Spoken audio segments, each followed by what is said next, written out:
खान हूँ। मौलाना फजलुर रहमान ने नवाज शरीफ की लंका ढा दी है। घर के भेदी ने लंका ढा दी।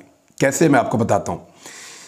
मियाँ नवाज शरीफ साहब बड़ी चालाकी से और उनकी बेटी बहुत होशियारी से और उनकी पार्टी के जो उनके करीबी लोग हैं वो बड़ी अक्लमंदी से और उनके जो करीबी सहाफ़ी हैं वो बड़ी चाबुक दस्ती के साथ ये साबित करने की कोशिश कर रहे थे कि मियाँ नवाज शरीफ तो पहले दिन से इलेक्शन का कह रहे हैं।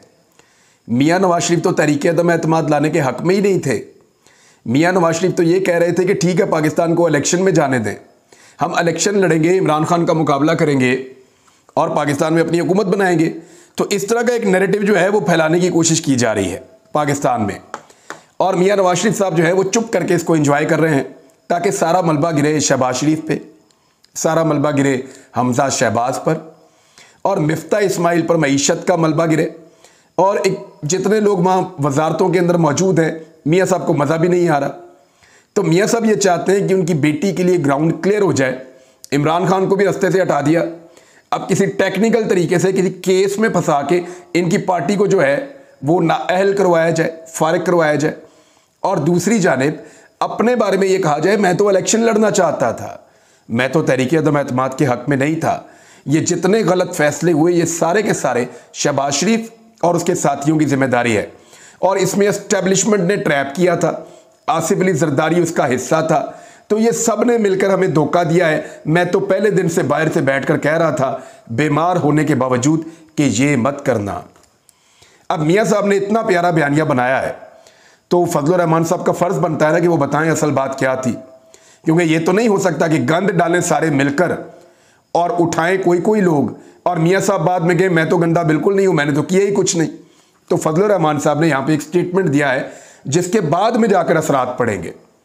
मियाँ साहब ने जो गेम बनाना शुरू की थी, क्योंकि फजलुर रहमान एक बहुत घाघ सियासतदान है, तो उन्होंने पहचान लिया कि भाई हमसे सारा गंदा काम करवा के तो नवाज शरीफ साहब पवित्र होकर निकलने वाले हैं इसमें से, तो ऐसे तो मैं नहीं निकलने दूंगा। तो उन्होंने जो स्टेटमेंट जारी किया जरा ये आप सुन लें। अदम एतमाद से कबल पीडीएम एलामिये में नवाज शरीफ की मर्जी शामिल थी। ये अब फजलुर रहमान का स्टेटमेंट है, इसको ऑन रिकॉर्ड आप रख लें। यह भूलने नहीं देना आपने इनको, क्योंकि मियाँ साहब ने बाद में कहना मैं मना करता था ना करो, इन्होंने ये किया है। मियाँ साहब ने कहना कि मेरे साथ इन्होंने फ्रॉड किया, हमें इदारों ने फंसाया है, हमें एस्टेब्लिशमेंट ने फंसाया है। कभी कहेंगे न्यूट्रल या खलाई मखलूक ने हमें फंसाया है, कभी कहेंगे हमें गिरफ्तारियों की धमकियां दी जाती थी, कभी मियाँ साहब कहेंगे कि हमें यह कहा जाता था फलां बंदा आकर ओहदे पे बैठ जाएगा। तो हमें तो बड़ा चक्कर दिया, मैं इनके चक्कर में नहीं आया, इनके चक्कर में मेरा छोटा भाई आ गया और उसके सारे साथी आ गए और इन्होंने ज़बरदस्ती ये किया। मैं तो पहले दिन से इतना अक्लमंद हूं कि मैं इनको मना कर रहा था कि इनकी पिच पर मत खेलो, लेकिन फजलुर रहमान साहब ने बीच चौराहे इनकी हंडिया फोड़ दी है। अब देखें क्या कह रहे हैं फजलुर रहमान साहब ने। ये पेशावर से रिपोर्ट हुआ है, उन्होंने कहा कि अदम एतमाद से कबल पीडीएम के एलामिये में नवाज शरीफ की मर्जी भी शामिल थी और अदम एतमाद से कबल एक राय थी कि नए इंतखाबात कराए जाएं। और नवाज शरीफ ने अब उसी राय से मुताल्लिक एक बयान दिया है कि एक राय थी, लेकिन मियाँ साहब की राय नहीं थी। मियाँ साहब उसको अब अपने खाते में डाल रहे हैं। उन्होंने कहा कि पीटीआई हुकूमत ऐसे मुआहदे करके गई है कि मुल्क को गिरवी रख दिया है। हालांकि इस वक्त जो मईशत के साथ इन्होंने जो रेप किया है मौजूदा इंपोर्टेड सरकार ने, वो तो माजी में कभी नहीं हुआ। और दलदल के अंदर पाकिस्तान को इन्होंने एक ऐसी में फंसा दिया है कि अगर आज कोई अवामी हुकूमत आ भी जाती है तो उसको 4-5 साल सिर्फ इन सारी चीज़ों को सीधा करने में लग जाएंगे। और अल्लाह ताला की कोई मदद शामिल हो जाए, कुछ चीज़ें तेज़ी से हो जाएं, को पाकिस्तान के दोस्त ममालिक साथ दे लें, तो भी पाकिस्तान को इससे निकलने में 3 साल लग जाएंगे। जैसे पहले इनके बिछाए हुए जाल में या पहले इनकी बिछाई हुई जितनी माइंड्स थी उनसे पाकिस्तान को निकालने में इमरान खान को 3 साल लग गए थे। तो उन्होंने बड़ा क्लियरली कहा कि नवाज शरीफ साहब की मर्जी बाकायदा शामिल थी और ये एक राय थी। कुछ लोग ये राय दे रहे थे, मीटिंग जब होती है तो मुख्तलिफ लोग मुख्तलिफ राय देते हैं। एक राय थी कि जी इलेक्शन में ना चले जाएं। तो इमरान खान ने मौका तो बनाया, लेकिन तहरीक अदम एतमाद के मामले में मियाँ नवाज शरीफ साहब जो हैं उनकी मर्जी शामिल थी कि तहरीक अदम एतमाद लाई जाए। तो इस चीज़ को अब रिकॉर्ड पे हमेशा रखा जाए। एक और पाकिस्तानियों के साथ जुल्म होने वाला है, मैं ज़रा उसका आपको बता देता हूँ कि इम्कान क्या है, जो सोर्सेज से खबर आ रही है। वो ये कह रही है कि पेट्रोल 10 रुपये लीटर और डीजल 17 रुपये लीटर मजीद बढ़ने वाला है। ये पाकिस्तान का बेशतर मीडिया इसको रिपोर्ट कर रहा है। गरीब आवाम पर एक और बोझ डालने की यह तैयारी है। पेट्रोल 10 और डीजल 17 रुपये फी लीटर महंगा होने का इम्कान है। इससे होगा क्या? चावल को पानी चाहिए, उसके बाद आपकी गंदम की बवाई है, तो ये तो एक बहरान के ऊपर बहरान पैदा होगा। और इस पंजाब हुकूमत ने जो हमजा शहबाज की गई है, हमजा शहबाज की पंजाब हुकूमत जो गई है, उसका जो सबसे बड़ा जुर्म है वो मैं आपको बता रहा हूं, जो कल को किसी और के खाते में आप मत डालिएगा। इसको याद रखिएगा कि हमजा शहबाज की हुकूमत का सबसे बड़ा जुर्म यह है कि हमजा शहबाज की हुकूमत ने गंदम की खरीदारी बवक्त और दुरुस्त नहीं की। हमजा शहबाज की पूरी तवज्जो यहां पे थी कि लॉन्ग मार्च वालों को मारो। मई के महीने में आपको याद है 25 मई को वो मार रहे थे। ये वो टाइम था 20-25 दिन का जब खरीदारी की जाती है, गंदम की प्रोक्योरमेंट होती है, बारदाना दिया जाता है, किसानों से गंदम खरीद के स्टोर की जाती है, जिसकी बुनियाद पे पूरा साल चलता है। तो पंजाब का क्योंकि इसमें एक बहुत बड़ा रोल होता है, तो पंजाब में गंदम की खरीदारी का एक बहुत बड़ा टास्क था जिसको हमजा शहबाज ने पूरा नहीं किया। क्योंकि उस वक्त हमजा शहबाज की तवज्जो सिर्फ इस बारे में थी कि खैबर पख्तूनख्वा से आने वालों को कैसे रोकना है, लोगों के घरों में छापे कैसे मारने हैं, लोगों की चादर और चारदीवारी का तकद्दुस कैसे पामाल करना है, औरतों और बच्चों के ऊपर आंसू गैस कैसे फेंकनी है, पाकिस्तान तहरीक इंसाफ के लोगों को गिरफ्तार कैसे करना है, ये सारे काम उन दिनों में हमजा शहबाज कर रहे थे। और बिल्कुल तवज्जो नहीं थी पाकिस्तान के सबसे बड़े टारगेट की तरफ। तो इन्होंने गंदम की खरीदारी ठीक तरीके से नहीं की और यह बहरान आपको नवंबर और दिसंबर में आकर आपके गले पड़ जाएगा।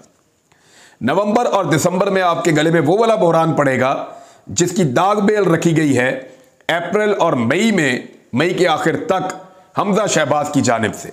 तो उस जुर्म की सजा जो है वो पाकिस्तानी भुगतेंगे अगर पाकिस्तानियों को वाफर मिकदार में गंदम नहीं मिलती। तो गंदम को आप जब इंपोर्ट करेंगे तो वो महंगी मिलेगी। आर्मी मंडी में कीमत बढ़ चुकी है और रशिया अब पाकिस्तान को 30% कम कीमत पे गंदम नहीं देगा, क्योंकि ये वादा उन्होंने इमरान खान के साथ किया था। ये वादा वो नवाज शरीफ, फजलुर रहमान, शहबाज शरीफ, आसिफ अली जरदारी, इन लोगों के साथ करना नहीं चाहते। तो ये आप क्लियर कर लें। एक तो पेट्रोलियम मसनूआत की कीमतें बढ़ रही हैं, दूसरा एक बहुत बड़ा बहरान आपके दरवाजे पे खड़ा है जिसका रिस्पॉन्सिबल हमजा शहबाज और उनके वालिद शहबाज शरीफ हैं, जबकि आप पीडीएम की बाकी जमातों को भी हस्ब तौफीक उसके ऊपर आप उनको जो आप बदवाएं देना चाहें आप दे सकते हैं। अब इसमें कुछ लोगों का यह मानना है कि क्योंकि पाकिस्तान में आज तक कोई भी हुकूमत एहतजाज के जरिए से नहीं गिरी, तो इस मरतबा भी हुकूमत एहतजाज के जरिए से नहीं गिरेगी। देखिए, मैं आपको एक चीज़ बता देता हूं कि एहतजाज के जरिए से पब्लिक तो मोटिवेट होती है, फ़र्क तो पड़ता है हुकूमतों को, हुकूमतें चाहे ना गिरी हों। मेरा यह मानना है कि पाकिस्तान में आज तक पॉलिटिकल पार्टियों ने जितने बड़े बड़े एहतजाज किए हैं वो एस्टेब्लिशमेंट की मदद और उनकी मर्जी से किए हैं।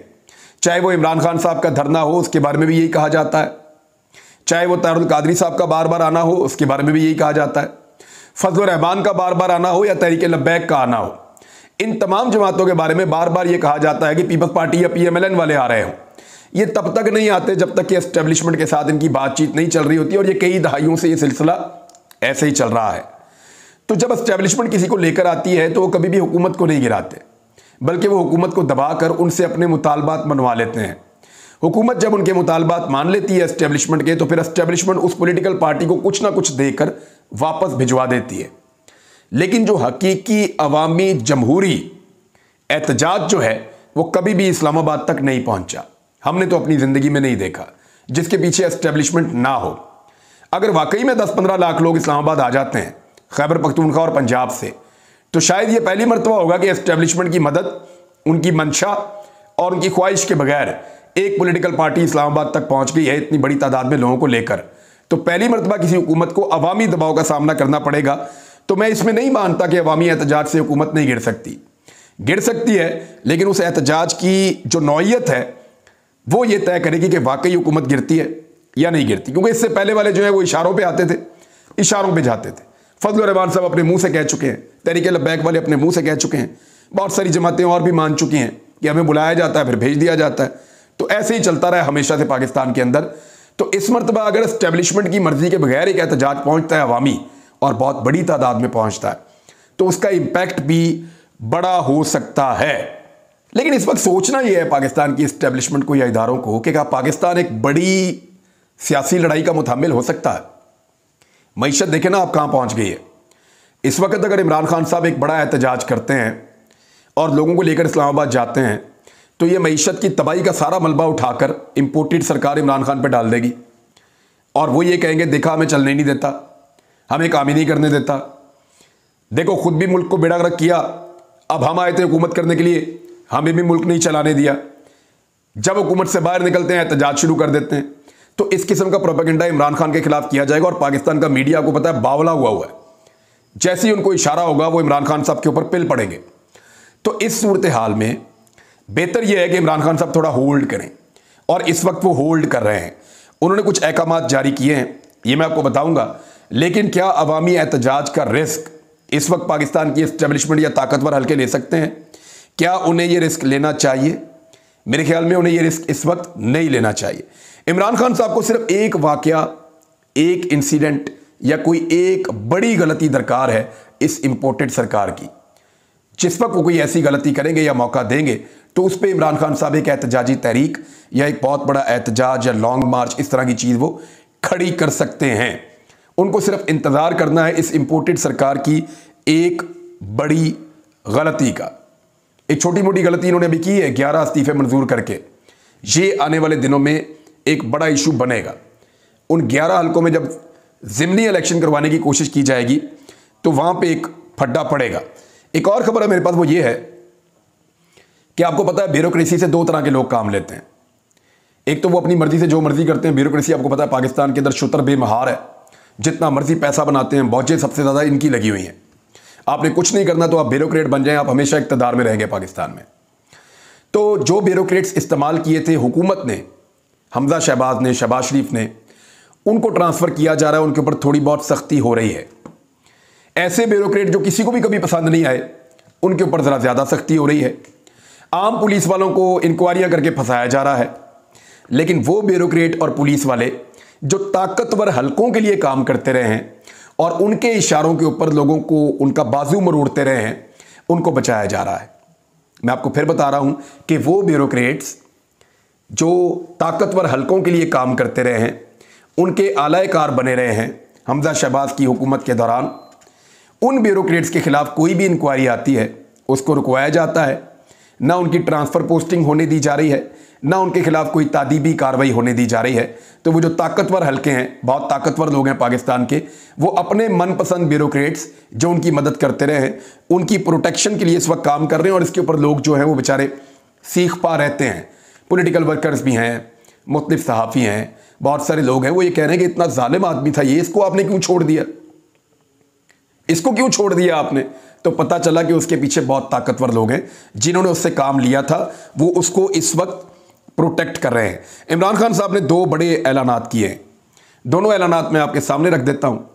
पहला ऐलान इमरान खान साहब ने यह किया है कि जो सैलाब से मुतासरा अफराद हैं उनकी फौरी तौर पर पंजाब हुकूमत जितनी मैक्सिमम हो सकती है मदद करे। और यही अहकामात जो हैं खैबर पख्तूनख्वा के लिए भी जारी किए गए हैं। यहाँ से कुछ इमदाद जारी की गई है कि जो जाँबहक अफराद हैं उनके लवाहिकीन के लिए भी जो है वो उनको भी रकम दी जाएगी। जिन लोगों के घर गिर गए हैं उनके लिए भी इमदाद की जाएगी।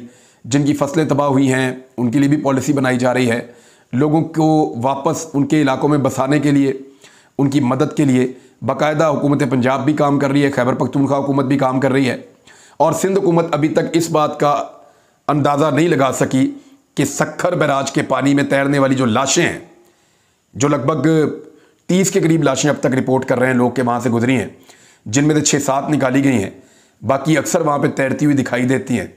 3 लाशें तो 3 दिन से एक ही जगह पे तैर रही हैं उस दरिया के सैलाब के पानी में। तो सिंध की कारकर्दगी ये है कि वो अभी तक सिर्फ इस बात का तयन कर रहे हैं कि ये लाशें निकालने के लिए रोड़ी थाने वाले आएंगे या सक्खर थाने वाले आएंगे। यानी रोड़ी की पुलिस आएगी या सक्खर की पुलिस आएगी, वो हुदूद के तयन के अंदर अभी तक मसरूफ़ हैं। ये है सिंध हुकूमत और फिटे मुंह इस तरह की गवर्नेंस के ऊपर। यानी इनको तो जूतों के साथ मारना चाहिए बेशर्मों को कि तुमने किया क्या पाकिस्तान के साथ। और यार अल्लाह का वास्ता या तो जान छोड़ दो इस मुल्क की, और जो चाहिए एक ही दफा लूट के इस मुल्क से निकल जाओ, जो चाहिए लूट के निकल जाओ। और गरीब को तो छोड़ दो, उसको माफी तो दे दो, वो डूबा हुआ है, उसका मजाक तो ना उड़ाओ, उसके घर वालों को उसकी लाश तो वापस कर दो निकाल के पानी में से। जिंदा नहीं बचा सकते तो लाशें तो निकाल लो उनकी। लाशें निकालने के लिए ये सोच रहे हैं उसकी हुदूद है, ये इसकी हुदूद है।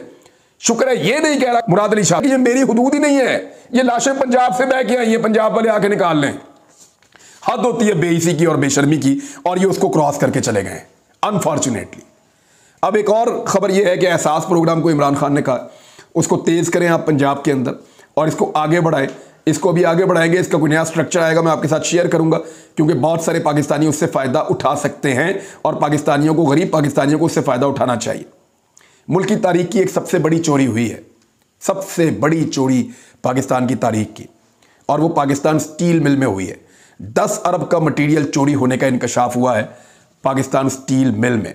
हुआ कैसे है इसके ऊपर जो है वो अब इंक्वायरी लगाई गई है, लेकिन इसमें से निकलना कुछ नहीं। उसकी वजह मैं आपको बताता हूं कि 27 जुलाई 2022 को, ये अभी 27 जुलाई को, चंद दिन पहले, रात के वक्त 50 अफराद पर मुश्तमिल एक गिरोह आता है और पाकिस्तान स्टील मिल के प्लांट एरिया पर धावा बोल देता है और अरबों रुपए मालियत का तांबा, वायर्स, दीदा दलेरी के साथ लूट कर फरार हो जाता है। यह ऐसा नहीं हो सकता, अरबों रुपए का सामान एक रात में 50 बंदे आकर नहीं ले जा सकते। याद रखिएगा ये चोरी बड़े अरसे से जारी थी, ये चोरी मिल मिलाकर काफ़ी अरसे से की जा रही थी, क्योंकि मुझे नहीं समझ आती 50 बंदे आए और एक ही दिन में अरबों रुपए का सामान 10 अरब रुपए का लेके चले गए, नहीं हो नहीं सकता। ये चोरी बहुत अरसे से हो रही थी, ये एक वारदात डालकर सिर्फ उसको एक लिबादा पहनाया गया है। ये चोरी को छुपाने का एक तरीका है जो 27 जुलाई की रात को किया गया है। बहरहाल इसके ऊपर तो मुझे लगता है अदालत को तहकीकाती कमीशन बनाना चाहिए और इसके ऊपर इंक्वायरी करनी चाहिए। 10 अरब रुपए का जो है वहां से पाकिस्तान का मटीरियल लूट कर भाग गए हैं और वैसे ही पाकिस्तान का अरबों रुपए का नुकसान रोजाना हो रहा है। ऐसे चलता है मुल्क? ऐसे तो नहीं चलता। अब तक के लिए इतनी, अपना ख्याल रखिएगा अपने इस चैनल का भी। अल्लाह हाफिज।